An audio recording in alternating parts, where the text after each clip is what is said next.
Boa noite, irmãos. Boa noite. A paz seja convosco. Amém. Abra a sua Bíblia no capítulo 5 do Evangelho segundo São Marcos. Capítulo 5, Evangelho segundo São Marcos.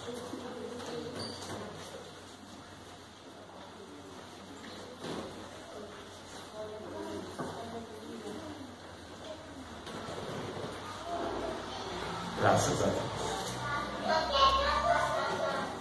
E chegaram a outra banda do mar, a província dos Gadarenos. E saindo ele do barco, lhe saiu logo ao seu encontro dos sepulcros um homem com espírito imundo, o qual tinha sua morada nos sepulcros, e nem ainda com cadeias o podia alguém prender. Porque tendo sido muitas vezes preso com grilhões e cadeias, as cadeias foram feitas por ele em pedaços e os grilhões em migalhas, e ninguém o podia amansar. E andava sempre de dia e de noite, clamando pelos montes e pelos sepulcros e ferindo-se com pedras. E quando viu Jesus ao longe, correu e adorou-o. E clamando com grande voz, disse: Que tenho eu contigo, Jesus, Filho do Deus Altíssimo? Conjuro-te por Deus que não me atormentes. Porque lhe dizia: Sai deste homem, espírito imundo. E perguntou-lhe: Qual é o teu nome? E lhe respondeu, dizendo: Legião é o meu nome, porque somos muitos.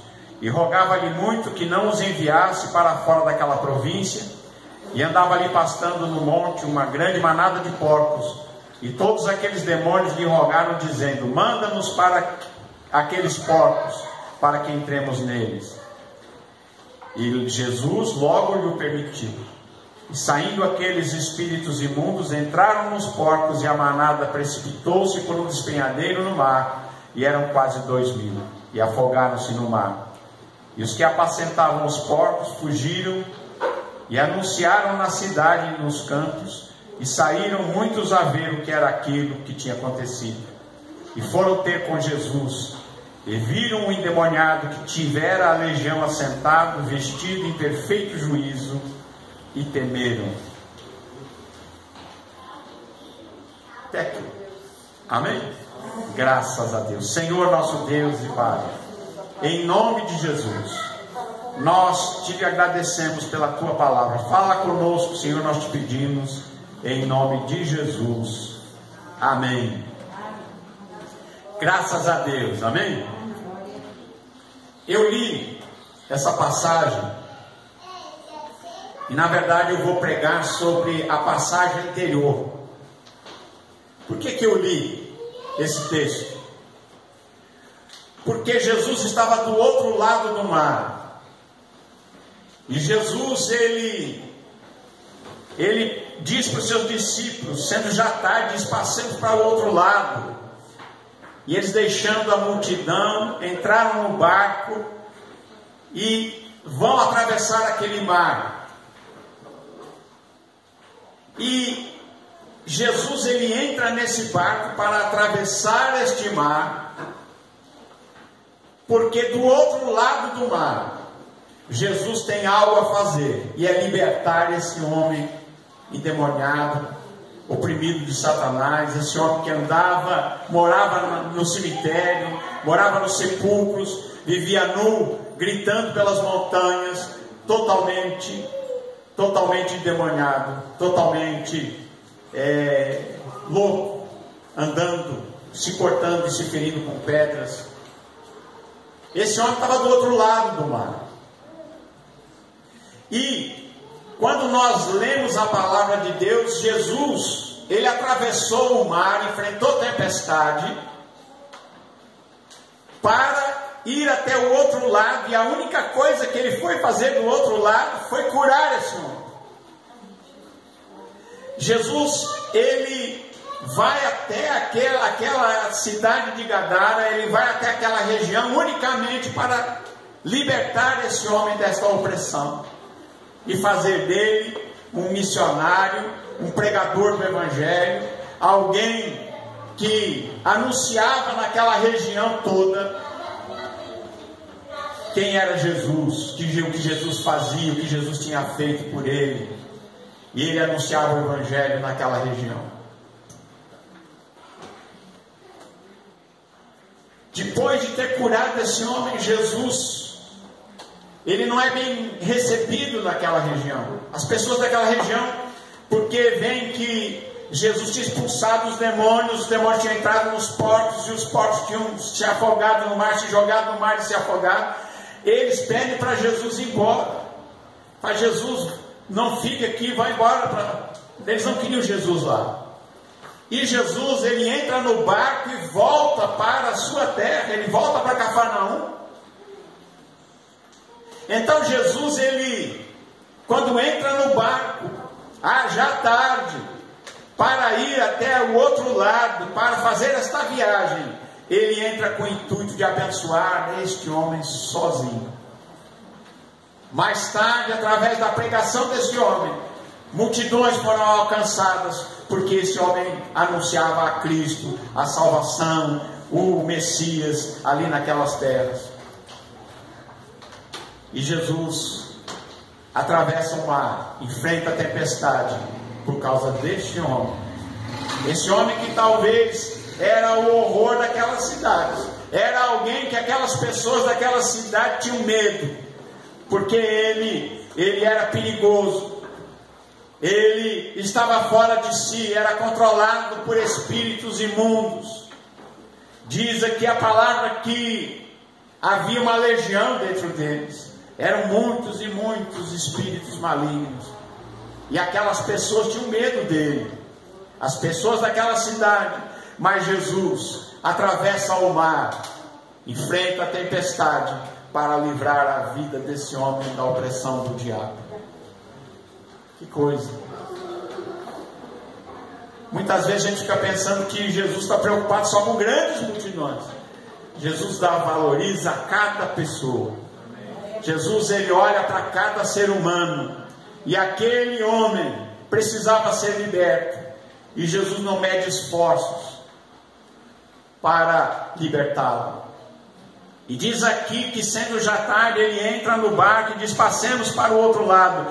E eles, deixando a multidão, o levaram consigo, assim como estava no barco. E havia também com ele outros barquinhos. E diz aqui que levantou-se grande temporal de vento, e subiu as ondas por cima do barco, de maneira que se enchia. E ele estava na popa dormindo sobre uma almofada. E despertaram-lhe dizendo: mestre, não se te dá que pereçamos? E ele, despertando, repreendeu o vento e disse ao mar: cala-te, aquieta-te. E o vento se aquietou e houve grande bonança. Ora, Jesus repreendeu o vento. Sabe por que Jesus repreendeu o vento? Porque aquela tempestade, ela era provocada por alguma coisa que estava do outro lado e não queria que Jesus chegasse lá. Não é? Alguém pode dizer: mas o diabo pode fazer tempestade? Dá uma olhada no livro de Jó. Dá uma olhada no livro de Jó. O que aconteceu lá? Caiu raio, tempestade, tantas coisas aconteceram, não foram? E eles enfrentam essa tempestade, e aqueles discípulos de Jesus eram pescadores experientes. Eles estavam acostumados com aquele mar, estavam acostumados com tempestade no mar, com vento no mar, com onda daquele mar. Mas dessa vez eles ficaram assustados. Dessa vez eles estavam assustados ao ponto deles acharem que eles iam morrer naquele mar. E então eles acordam Jesus, porque Jesus estava cansado. Jesus quase não tinha tempo de repousar, de tanto que ele pregava, de tanto que ele atendia o povo. Ele orava pelos enfermos, ele curava os enfermos, ele ensinava o evangelho do reino. E então agora, quando ele entra no barco, ele deita-se sobre uma almofada e ele dorme. E ele estava cansado, ele dorme profundamente, ao ponto de ele nem notar dele nem acordar com o vento, com a tempestade, com onda, com o chacolejo do barco. Jesus estava dormindo, cansado. Porque Jesus, apesar de Jesus ser Deus, ele também é homem, ele é o filho do homem. Ele veio em carne, e em carne ele enfrentou todo o mal e venceu o mal, venceu o diabo, venceu as trevas e venceu a morte. E ele voltou aos céus, está nos céus, da onde nós o aguardamos para a sua volta. Mas eles vão lá acordar Jesus, e ele está dormindo na popa do barco, numa almofada, e eles despertam Jesus, dizendo: mestre, o senhor não se importa que a gente morra, não? A gente vai morrer, mestre, o barquinho nosso vai afundar nesse mar. Irmãos, muitas vezes a gente, nos problemas da vida, a gente acha que o barquinho vai afundar. Quem nunca na vida passou a situação onde você achou que não ia dar pé, que você não ia sair do outro lado? Quem nunca passou a situação dessa, dizendo: olha, acho que agora não tem mais jeito, acho que agora é o fim, não é verdade? Quantas vezes a gente passa por situações difíceis, como os discípulos estavam aqui: Senhor, agora a gente vai morrer, nosso barco vai afundar. Mas eu quero dizer uma coisa para você: se Jesus está no seu barco, se Jesus está na sua vida, o seu barco nunca afunda. Nada pode te derrotar, nada pode acabar com você, nem a morte. Quem tem Jesus no coração, quem tem Jesus na vida, nem a morte vence ele, porque nós já vencemos a morte, nós já ganhamos dele a certeza da eternidade, da vida eterna, da ressurreição, da imortalidade e da eternidade. Então nem a vida, nem a morte, e a palavra de Deus diz que nem anjos, nem demônios, nem espíritos, nem qualquer outro ser de qualquer outra ordem ou dimensão pode nos afastar do amor de Deus que está em Cristo Jesus. Nem altura, nem profundidade, nada pode nos derrotar, nem a morte, nem a vida, e nem a morte, nada nos separa do amor de Deus que está em Cristo Jesus. É por isso que os apóstolos, hoje em dia ser apóstolo é ser chique, né? É ter status. Naquele tempo apóstolo era ser perseguido e morto. É verdade, naquele tempo não era chique não. Quem é o apóstolo para a gente matar? Era assim que ele curava. Só João teve o privilégio de ter uma morte na velhice bem avançada e dormir e morrer cercado pelos seus que o amavam e numa cama quentinha, né? Foi só João. Os outros, todos foram muito perseguidos, porque eram apóstolos, né? Não era muita vantagem, pelo menos do ponto de vista humano se falando. Do ponto de vista de Deus era só vantagem, mas do ponto de vista de ter algum privilégio humano, não, eles não tiveram nenhum privilégio. Foram perseguidos e mortos, porque eram apóstolos.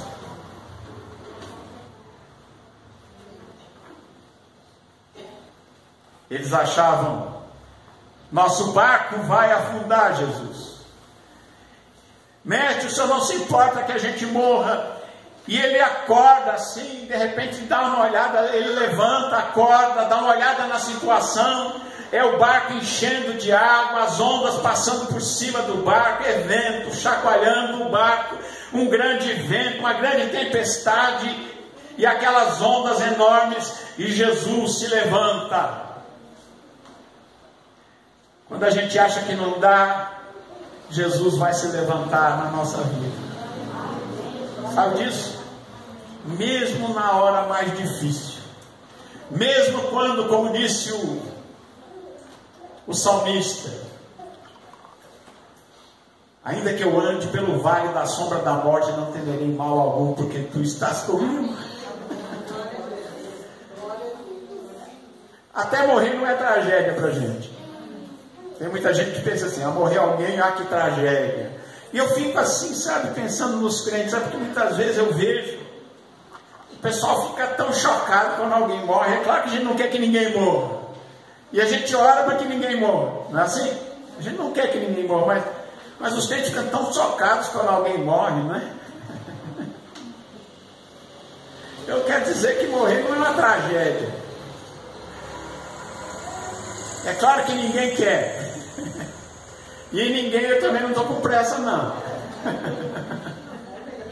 Mas, irmãos, o apóstolo Pedro, o apóstolo Paulo, eles viam estas coisas, os apóstolos viam essas coisas com outros olhos. E nem a vida e nem a morte para eles, e nem as dificuldades eram para eles alguma coisa que fosse trágico.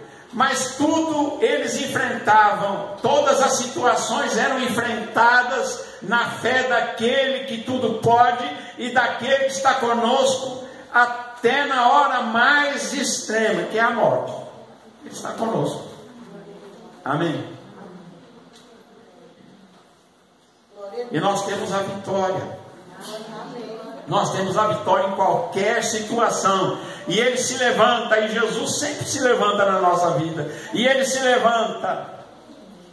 E Ele, despertando, repreendeu o vento e disse para o mar: cala-te e aquieta-te. E o vento se aquietou, e houve grande bonança.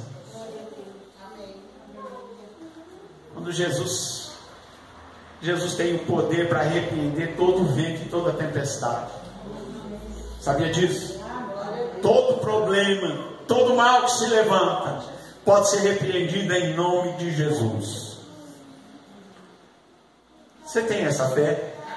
Você pode repreender todo mal que se levanta em nome de Jesus. E ele diz aqui, Jesus conversa com eles, eles ficam admirados. No mesmo capítulo que trata desse assunto lá no livro de Lucas, que é 8, Lucas 8, 25 diz, Jesus disse-lhes: onde está a vossa fé? Onde está a vossa fé? E eles, temendo, maravilharam, dizendo-se uns aos outros: quem é este? Quem é este homem que até os ventos e a água manda e lhe obedece? Quem é esse homem que manda nas ondas, que manda no vento, que tem poder sobre as águas e poder sobre o vento? Quem é esse homem? Esse homem é Jesus. E ele pergunta para eles: por que vocês são assim tão tímidos? Ainda não tendes fé? Por que sois assim tão tímidos? Ainda não tendes fé? Irmãos, é porque muitas vezes quando vem a tempestade a fé derrete, né? Não é assim? Muita gente quando chega na perto da tempestade a fé se derrete. Mas Jesus pergunta: por que sois tão tímidos? Por que ele pergunta isso? Por que ele pergunta por que nós somos tímidos? Porque ele quis dizer para eles: por que me acordaram? Vocês podiam ter feito isso aí. Só um vento aí, essas ondas aí, vocês podiam ter resolvido isso. Não é assim? Aliás, Jesus pensava muito bem da gente. Ele achava que a gente podia fazer coisas que a gente acha que não pode. Sabia disso? Que Jesus sempre disse que Ele colocou algo em nossas mãos. Ele colocou algo em nossas mãos que é mais poderoso do que aquilo que a gente imagina e pensa. E muitas vezes a gente é tímido para usar essas ferramentas. O que ele está dizendo para eles? Podiam ter repreendido o vento, podiam ter repreendido as ondas, podiam ter feito esse milagre. Certa vez, quando perguntados, ele disse que era o Filho de Deus, e eles queriam apedrejar Jesus. Ele disse: porque eu disse que sou Filho de Deus, vocês querem me apedrejar? A Escritura diz que aqueles que ouvem a palavra a respeito de quem ouve a palavra, diz: vós sois deuses. Ora, se a palavra, Jesus disse, a palavra, ela não pode ser negada e não pode ser anulada. E ela diz que são deuses aqueles que estão ouvindo a palavra. Quanto mais aquele que o Senhor Deus enviou, que era Ele. Amém? O que Ele está dizendo? Há poder em nós. Poder de Deus. Poder da palavra. Poder dessa palavra, desse Evangelho Santo, que quando é ouvido e crido, sem mistura. Infelizmente o pessoal mistura muita coisa que não está na palavra. Sabia? Muita gente mistura muita coisa com a palavra que não está na palavra. Os crentes têm costume de falar um monte de coisa que não está na palavra. Sabia? Sabia disso? Irmãos, tem cada coisa. Mas Jesus diz: porque sois tão tímidos, ainda não tendes fé.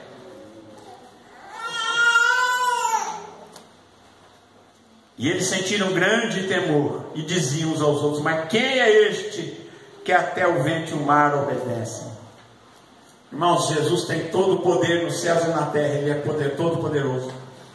Ao dizer: ide por todo mundo e pregai o Evangelho, ensinai todas as coisas que eu vos tenho ensinado, Ele disse: eis que todo o poder é me dado nos céus e na terra. Jesus tem todo o poder. Jesus é todo poderoso. O Deus que nós cremos não é um Deus pequeno. Muitas vezes a gente pensa que Deus é do nosso tamanho. Deus, Ele é maior do que o universo que Ele criou. E esse universo a gente não sabe onde é que acaba, de tão grande que é. São milhões de anos viajando à velocidade da luz para você não chegar no fim dele. E agora, nosso Deus é maior. Jesus é maior. Maior que os nossos problemas, e maior que as nossas tempestades, e maior que os nossos medos.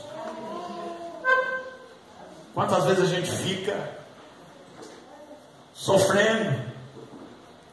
Pare de sofrer.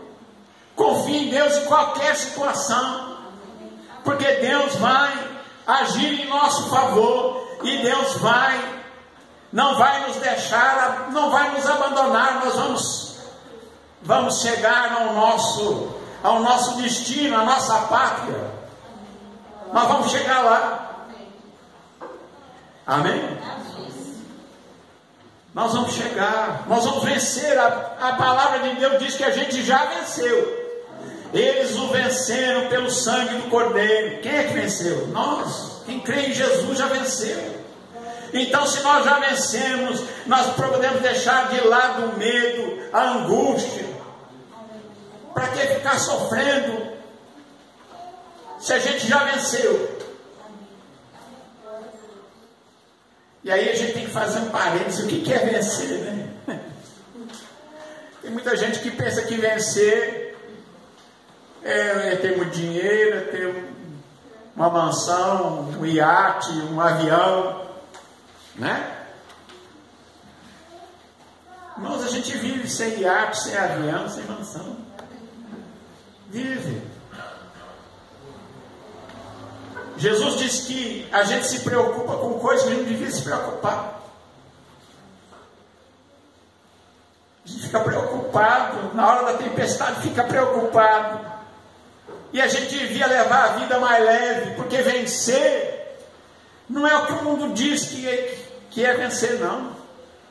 Muita gente pensa assim: venceu aquele homem que é famoso, aquela cantora que é famoso, aquele artista que é famoso.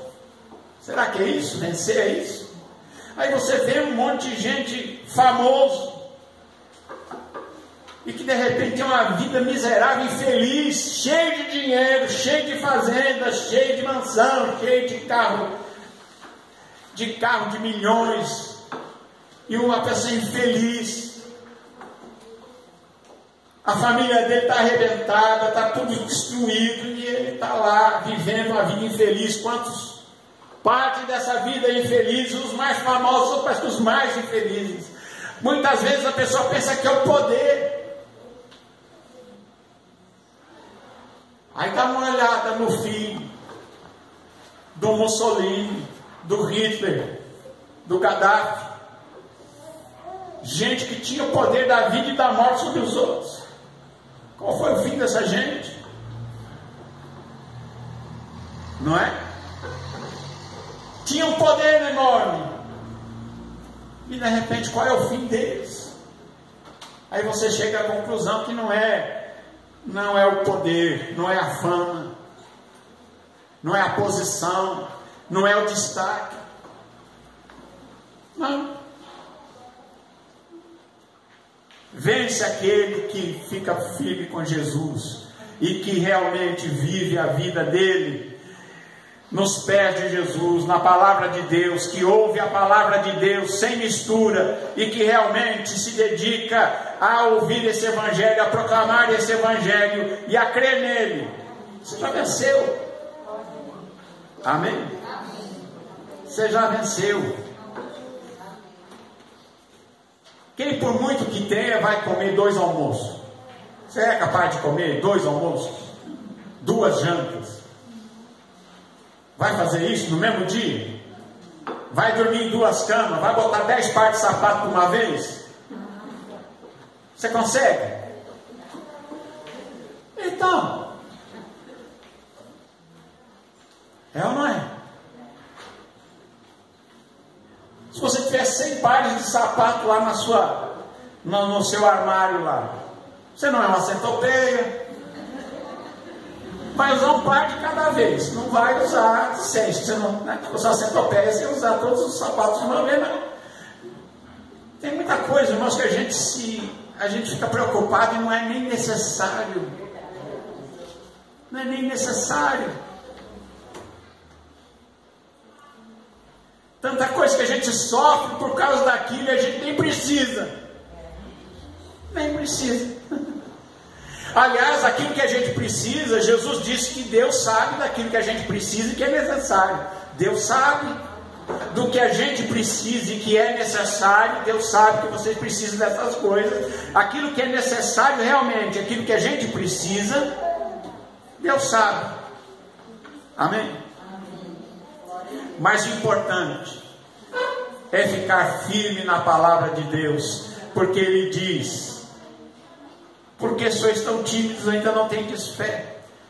É necessário que a gente realmente tenha desenvolvido a nossa fé na pregação do Evangelho, no conhecimento desse Evangelho da paz, desse Evangelho que trata da eternidade e da vida eterna e da imortalidade, para que nós fiquemos firmes nele.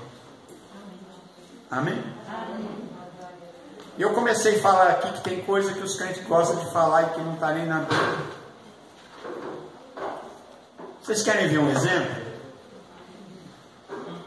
Quem aqui nunca disse: não cai uma folha da árvore se não for da vontade de Deus? Você já disse? Já disse? Ou já ouviu? Qual livro da Bíblia está escrito isso? Alguém pode me dizer onde é que está escrito isso? Em qual livro da Bíblia?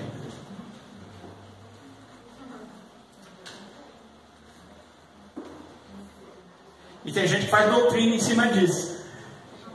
Sai doutrina, vira doutrina. Não cai uma folha da árvore se não for da vontade de Deus.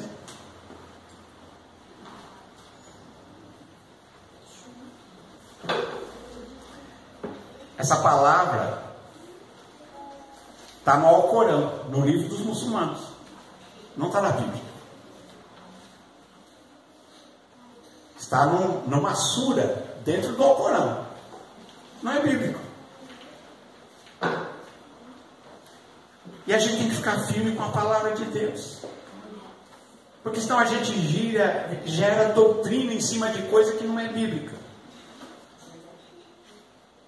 É ou não é? O que está implícito nisso? Deus é que é responsável por tudo que acontece. Caiu uma folhinha, é Deus que foi lá e fez derrubar a folha. Então Deus é responsável por tudo o mal que acontece. É assim? Vocês acham que Deus é o responsável por tudo que acontece?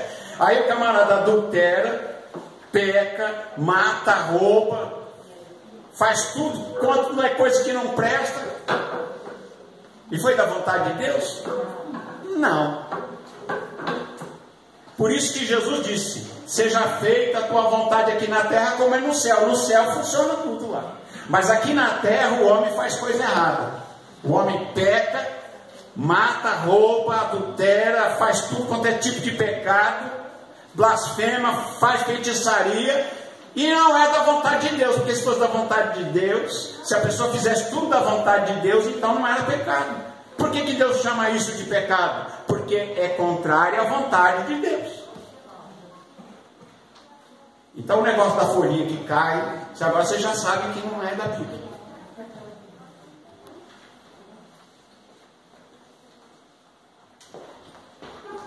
O cair é do homem, o levantar é de Deus.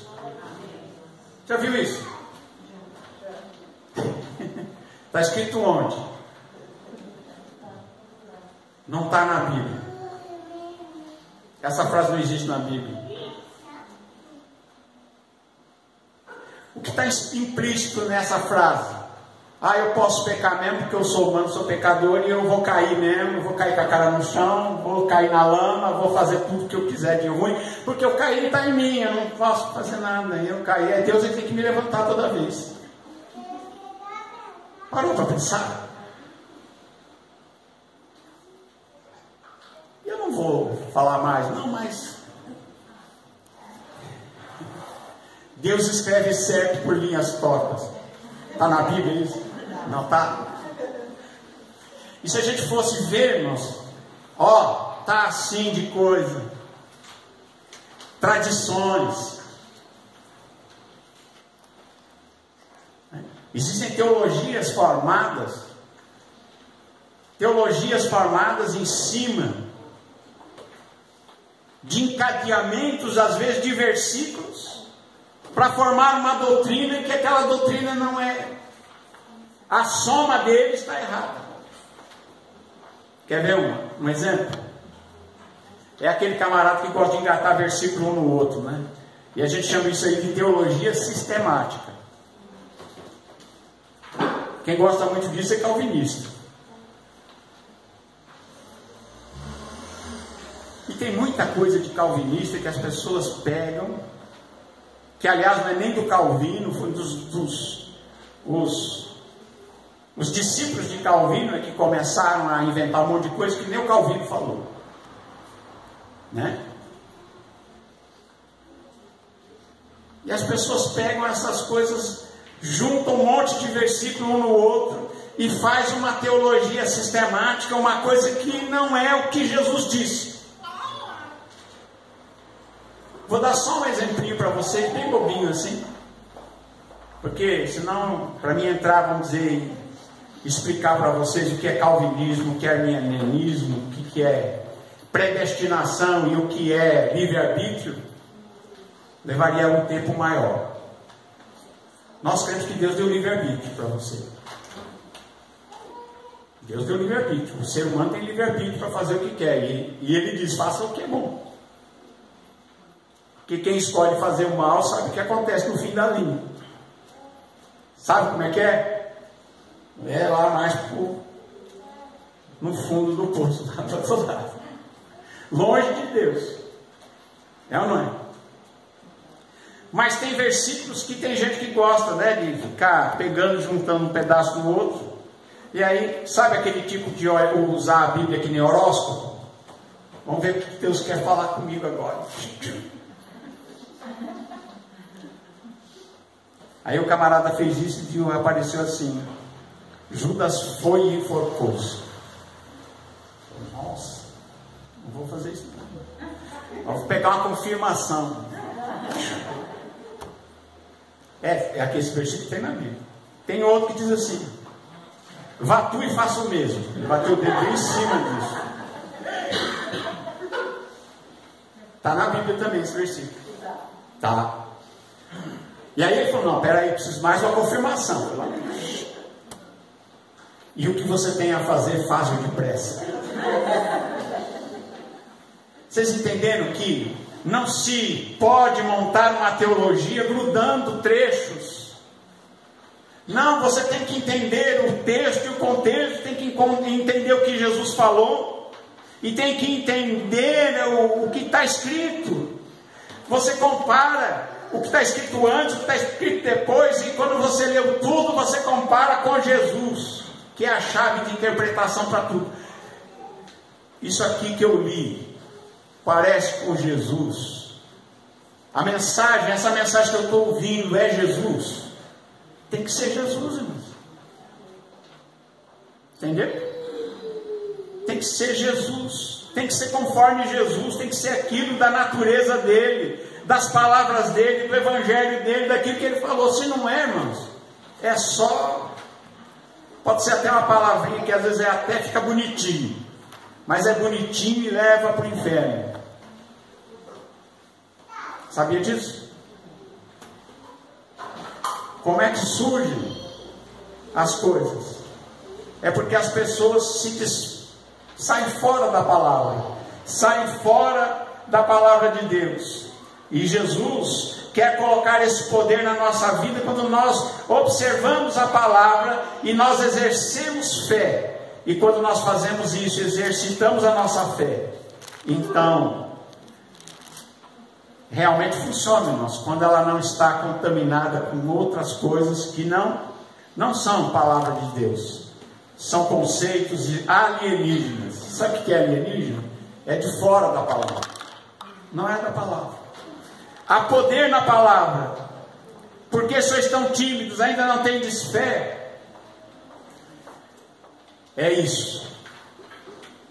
A fé vem por ouvir a pura palavra de Deus, a palavra de Deus, sem mistura, sem achismos, sem modismos. Amém? Hoje em dia nós estamos na época da moda, né? O negócio está na moda, sai todo mundo fazendo, não sabe nem por quê.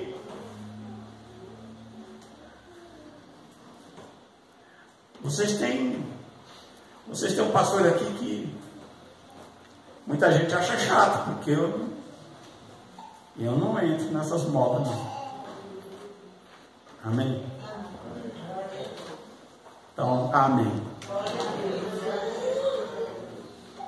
Que você não seja mais tímido, que você exercite a sua fé, e que você creia que assim como Jesus atravessou o mar para curar esse homem aqui, ele ficou curado e foi feito um pregador do Evangelho, assim Jesus também se importa com você, e Jesus te dá autoridade através da sua palavra, para você realizar grandes coisas e enfrentar as dificuldades que se aparecerem na sua vida. Amém? Que Deus abençoe você e a sua família, em nome de Jesus. Amém.